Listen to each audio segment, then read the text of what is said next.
Hello everyone and welcome to Lit Bashing, where the L stands for Legions, the I stands for Imperialis, and the to bashing stands for Get Bashing.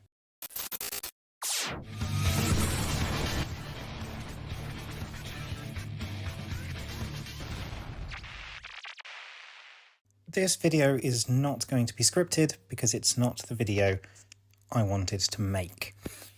I'm looking through here on the Warhammer community website, and I'm sure we're all very aware of this article here, which I did a little war commentary on. I was very pleased with this update. I was pleased to hear that we were getting an expansion. I was pleased to hear we were going to get the Direwolf Titans at last. I was quietly, and even not so quietly, hoping that we'd be getting a drop of all the other models that we're missing as well, considering the focus on drop pods in the article, the mentions of the Vanguard units, the picture of the Spartan assault tank. So yeah, I was quietly hoping that this article heralded not just Titan Death Mode, which, you know, in itself is amazing, but also would herald all the missing parts that we've had so far, which might even mean the rest of the stuff are coming back into stock as well. And especially in the context of this last little sentence here, the Great Slaughter will be available to pre-order later this month, so keep an eye out for more information here on Warhammer Community. Well, I've been keeping an eye out on Warhammer Community, and it is now later this month.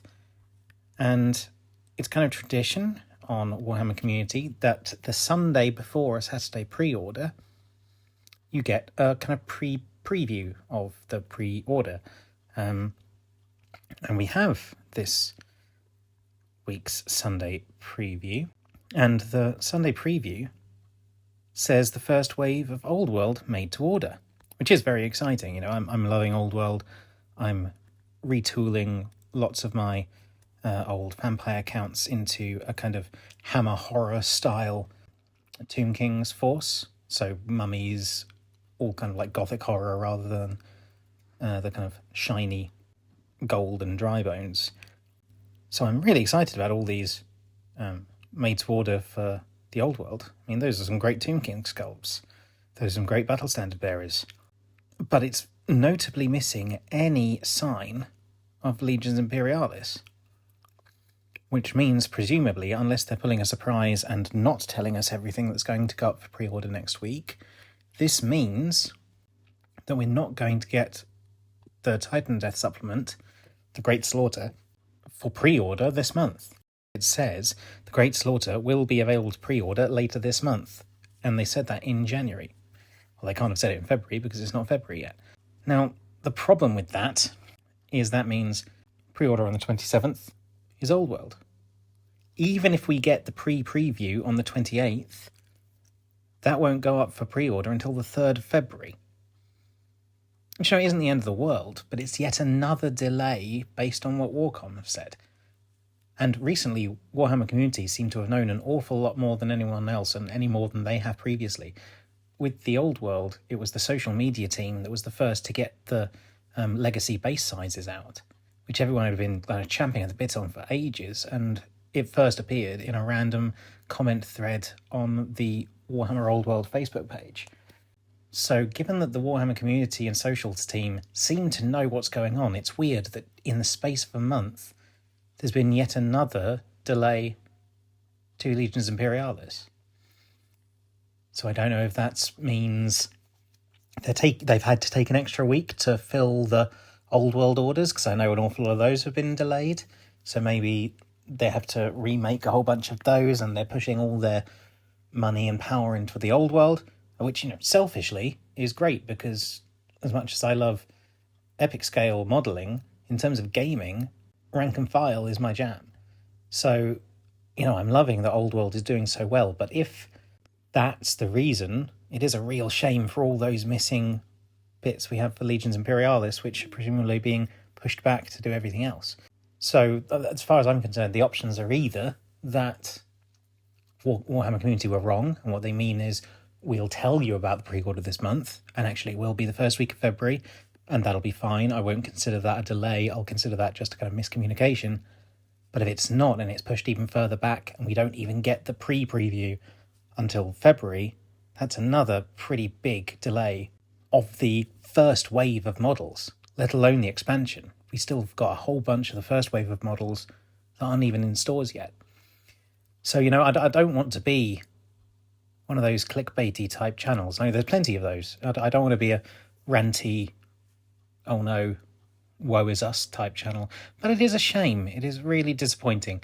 Not least because, I was saving this Monday slot for, a war commentary to go, look at all this stuff that we're getting. Look at this, look at the pre-preview that we're getting for next week's pre-order preview. And now that's not happening, which is a shame. I mean, worse things happen at sea. Lots of people who got the Bretonian box have ended up with horses' heads that look like other parts of the horse's anatomy. So obviously, their warehouse issues, their stock issues, their materials issues aren't over. So we might be looking at a bit more of a delay coming up. And the fact that they're doing made-to-orders of metal models, maybe that's saying, something's up with our plastics. I don't know. I'm just spitballing here. I don't know. I haven't got any insider information. I'm just interpreting the events as they've happened. So, I'm sorry that this is a slightly downbeat war commentary as opposed to the, look, we're finally getting drop pods, we're finally getting jet bikes. But this isn't the video I wanted to make. Looks like we've got another delay in hand. But I can tell you that the starter box has been appearing more often all over the place. My local Epic Scale store that I've mentioned before, HLS models in kind of Slade Green, Erith, Bexley Heath, that kind of area, they've got a couple of the starter boxes in, loads of the infantry boxes. So, they are starting to appear back in shops like the original bunch of models. But in terms of the new stuff, looks like we've got to wait. So I hope you've all got projects you can get on with. I hope you've all bought into the old world because, goddamn, I want to see that do well. But it's a shame. But never mind. On to the future. On Friday will be the first of my Maximum Audacity series, which just as a preview, just so you know what to expect, it is a Lit Bash plus lore kind of thing. So when you start watching it, I do those silly little voiceover intros for my Lit Bashes. It's like that, but kind of throughout. It talks about the history of Audax, what they're kind of like, whilst I'm Lit Bashing some and reposing some Titans to make them look a bit more Audaxy. So look forward to that.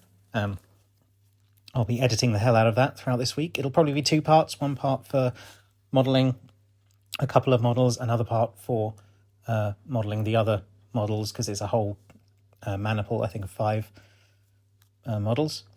So that'll come up. And then I'll do a how to paint Audax, probably as a Monday at some point, along with all the other Titan Legions, as and when we get there. So thank you, everyone. Thank you to my Patreons as usual. They're on screen now, and I love them all.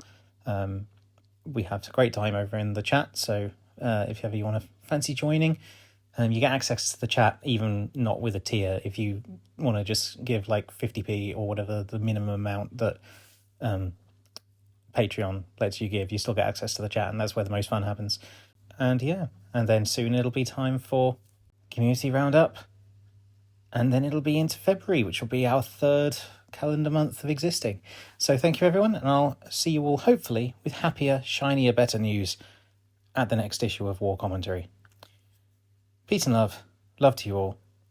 Keep on lit bashing.